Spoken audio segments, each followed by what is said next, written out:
ಆ ಮಗುವಿಗೆ ಅಂಚುಗಳ ಹೇಳ್ಕೊಡೋದಲ್ಲ, ಮೂಲೆಗಳು ಹೇಳ್ಕೊಡೋದಲ್ಲ, ಶಬ್ದ ಹೇಳ್ಕೊಡೋದಲ್ಲ, ಬಿಡಿಸು ಚಿತ್ರ ಬಿಡಿಸು ಅಂತ ಹೇಳೋದಲ್ಲ. ಬರೀ ಏನಪ್ಪ ಅಂದ್ರೆ ಪರಿಚಯ ಮಾಡಿಕೊಡೋದು. ಇದು ಆಯತ, ಇದು ಚೌಕ, ಇದು ವೃತ್ತ, ಇದು ವೃತ್ತ, ಇದು ಎರಡನೇ ತರಗತಿ ಮಗುಗೆ ಇಲ್ಲಿ ಏನ್ ಬರುತ್ತಂದ್ರೆ ಎರಡು ಮೈಲ್ಗಳು ಬರ್ತವೆ. ಒಂದನೇ ಮೈಲಿಗಲ್ಲಲ್ಲಿ ಏನ್ ಬರುತ್ತಂದ್ರೆ ಒಂದನೇ ಮೈಲಿಗಲ್ಲಲ್ಲಿ ಆಕೃತಿಗಳೊಂದಿಗೆ ಪಯಣ ರಿಲೇಟೆಡ್. ಅದು ಒಂದನೇ ತರಗತಿ ಮಗು ಏನನ್ನು ಹೇಳಿರ್ತೀವಿ, ಗಣಿತ ಯಾವಾಗಲೂ ಇಂಡಿಯಾದಲ್ಲಿ ಈಗ 4ನೇ ಕ್ಲಾಸ್ ಮಗುಗೆ ನಾವು ಸ್ಥಾನ ಬೆಲೆ ಹೇಳ್ತಾ ಇರ್ತೀವಿ ಅಂದ್ರೆ ಅಲ್ಲಿ ಸ್ಥಾನ ಬೆಲೆಗೆ ಅಲ್ಲಿ ಮುಖ ಬೆಲೆ ಪರಿಚಯ ಹಿಂಗೆ 5ನೇ ತರಗತಿ ಇರ್ತವೆ, ಹಿಂಗೆ ರಿಲೇಟೆಡ್ ಇರ್ತವೆ. ಆ ಥರ ಇಲ್ಲಿ 1ನೇ ತರಗತಿ ಆಕೃತಿಗಳ ಪರಿಚಯ ಹೇಳ್ಕೊಟ್ಟ ನಂತರ ಎರಡನೇ ತರಗತಿಗೆ ಆಕೃತಿಗಳೊಂದಿಗೆ ಪಯಣ 1ನೇ ಮೈಲಿಗಲ್ಲಿ ಮುಗಿಯುತ್ತಾರೆ.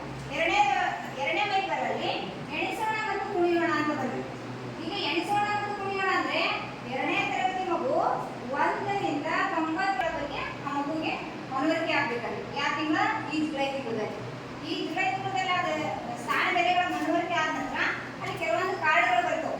1ನೇ ತರಗತಿ ಕಾರ್ಡ್ಗಳು ಇನ್ನೂವರೆಗೆ ನಮ್ಗೆ ಬಂದಿಲ್ಲ. 17ನೇ ಕಾರ್ಡು ಅಂದ್ರೆ ಮೆಟ್ಟಿಲ ಸಂಖ್ಯೆ ಹೇಳ್ತಾ ಇರಲ್ಲ. 178, 93, 94, 12 ಇಷ್ಟು ಕಾರ್ಡ್ಗಳು ಅಷ್ಟೇ 2ನೇ ತರಗತಿಯಲ್ಲಿ ಬರ್ತವೆ.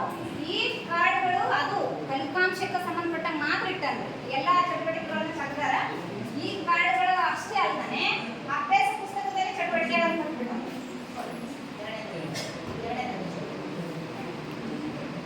ಇಲ್ಲಿ ನೋಡ್ರಿ, ಈ ಜುಲೈ ತಿಂಗಳಿಂದ ಕಿರಿವೆಯ ಪಯಣ ಇದು ಚಟುವಟಿಕೆ.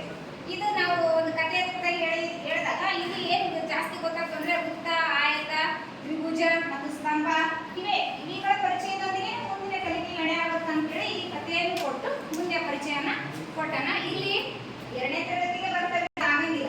ಮಗುವಿಗೆ ನಾವು ಕರೆಕ್ಟಾಗಿ ಹೇಳಬೇಕು. ಏನು ಹೇಳ್ಕೊಡ್ತೀವಿ ನಾವು? ಇದು ಚೌಕ ಪರಿಚಯ ಮಾಡ್ಕೊಡ್ತೀವಿ.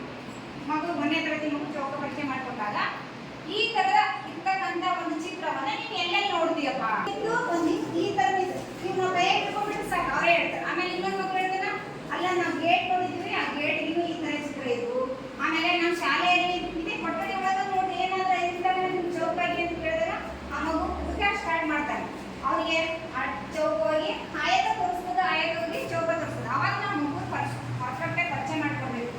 ಈ 4 ಬಾಹುಗಳು ಸಮನಾಗಿರ್ಬೇಕು. ಇದನ್ನು ಚೌಕನೆ ಕಾಣುತ್ತೆ ಅವರಿಗೆ, ಪಟ್ಟಣ ನೋಡಿದ ತಕ್ಷಣ ಇದನ್ನು ಚೌಕನೆ ಕಾಣ್ಬಿಡ್ತದೆ ಅವನಿಗೆ. ಇದನ್ನು ಚೌಕ ಅಂತಾನೆ, ಇದನ್ನು ಚೌಕ ಅಂತಾನೆ, ಇದನ್ನು ಆಯತ ಅಂತಾನೆ, ಇದನ್ನು ತೋರಿಸ್ತಾನ, ಕಿಟಕಿ ತೋರಿಸ್ತಾನ. ಆಮೇಲೆ ಇನ್ನು ತಾನು ಏನೆಲ್ಲ ನೋಡಿರ್ತಾನ ಅವೆಲ್ಲ ಇವಕ್ಕೆ ಉದಾಹರಣೆಗಳು ಜಾಸ್ತಿ ಸಿಗ್ತವೆ. ಚೌಕಕ್ಕೆ ಸ್ವಲ್ಪ ಅವನು ತರಳಿಸ್ತಾನೆ. ಈ ಆಯತ ಮತ್ತು ಚೌಕ ಆದ ತಕ್ಷಣ ಅವನಿಗೆ ನಾವು ವೃತ್ತದ ಬಗ್ಗೆ ಕಲ್ಪನೆ ಕೊಡಬೇಕು. ಫಸ್ಟ್ ಕನ್ಫ್ಯೂಸ್ ಆಗೋದು 2ನೇ ತರಗತಿ ಬಂದ್ಮೇಲೆ ಮಗು ನಾವು ವೃತ್ತ ಪರಿಚಯ ಮಾಡಿಕೊಟ್ಟಿರ್ತೀವಿ. ಇದಕ್ಕೆ ನಾವೇನಾಗ್ತೀವಿ ಗೋಳ ಅಂತ ಅಂದ ತಕ್ಷಣ ವಿಚಾರ ವೃತ್ತ ಅಂತ ಇದ್ರೆ ಗೋಳ ಅಂತಾರಲ್ಲ, ಇದು ಕನ್ಫ್ಯೂಸ್ ಆಗುತ್ತೆ. ಫಸ್ಟ್ ಅವ್ರಿಗೆ ಏನ್ ಮಾಡಬೇಕು ಅಂದ್ರೆ ಇದು ಬರೀ 2 ಆಯಾಮಗಳನ್ನು ಹೊಂದಿರ್ತಾ, ಉದ್ದ ಮತ್ತು ಅಗಲ. ಉದ್ದ ಮತ್ತು ಅಗಲ ಹೊಂದಿರ್ತಾ, ಇದು ಉದ್ದ, ಅಗಲ ಮತ್ತು ಗಾತ್ರವನ್ನು ಹೊಂದಿರುತ್ತಾ ಅಂತ ಹೇಳ್ಬೇಕು. ಅದು 3 ಆಯಾಮದ ಆಕೃತಿ. ಇದು ನೋಡಿ ಬೇಕಾದ್ರೆ ಪುಸ್ತಕದಲ್ಲಿ ಪರ್ಫೆಕ್ಟ್ ಆಗಿ ಕೊಟ್ಟಾರೆ. ಮಕ್ಕಳಿಗೆ ಇದನ್ನ ಮೊದಲು ಮನವರಿಕೆ ಮಾಡ್ರಿ ಅಂದಾಗ ಮಾತ್ರ ಮಗು ಅಂಚುಗಳು, ಶೃಂಗಗಳು ಮತ್ತು ಮುಖಗಳನ್ನ ಆರಾಮಾಗಿ ಹೇಳ್ಬಿಡ್ತಾನೆ. ನಾವು ಹಿಡ್ಕೊಂಡ ತಕ್ಷಣ ಟೀಚರ್ ಮೂಲೆಗಳು 4 ಬಂದವ್ರಿ, ಅಂಚುಗಳು 4 ಬಂದವ್ರಿ, ಇದಕ್ಕ ಆಮೇಲೆ ಮುಖ ಒಂದೇ ಕಾಣುತ್ತೆ ಆಯತ ಅಂತ ಹೇಳಿ. ಇದು ಆಯತ ಮುಖ ಒಂದೇ ಅಂತ ಹೇಳ್ಬಿಟ್ಟು ಅದನ್ನೇ ನಾವು ಗನ ಕೊಟ್ಟಿರ್ಕೊಂಡಾಗ ನಾವು 3ನೇ ತರಗತಿ ಮಗುಗೆ ಮತ್ತೆ ನಾವು ಸ್ವಲ್ಪ ಅವನಿಗೆ ತಿಳಿಸ್ಕೊಟ್ಟಾಗ ಓ 2ನೇ ತರಗತಿಗೆ ಬರ್ತಿದ್ನಲ್ಲ ಈಸಿ ಬಿಡು ಅಂತ ಹೇಳ್ಬಿಡ್ತಾರೆ. ಇದನ್ನ ಮತ್ತೆ ನಾವು ಪರ್ಫೆಕ್ಟ್ ಆಗಿ ಮೊದಲು ಹೇಳ್ಕೊಡ್ಬೇಕು. ಇದು ಅಂತ ಹೇಳಿ ಯಾವುದು ಒಂದು ಬಿಂದುವಿನಿಂದ ರೌಂಡ್ ಆಗಿ ಒಂದೇ ಸೇಪ್ ಬಂದಿರ್ತಾರೆ ನೋಡು, ಅದು ವೃತ್ತ. ಉದಾಹರಣೆ ನಾವು ಚೆಂಡು ತೋರಿಸ್ತೀವಿ. ಆಮೇಲೆ ರೊಟ್ಟಿ ಇರುತ್ತಲ್ಲ, ಚಪಾತಿ ಈ ತರ ವೃತ್ತವನ್ನ ಉದಾಹರಣೆ ನಾವು ಇದು ವೃತ್ತ. ಬಳೆ ಇರ್ತಾವಲ್ಲ, ಬಳೆ ರೂಪಾಯಿ ನಾಣ್ಯಗಳು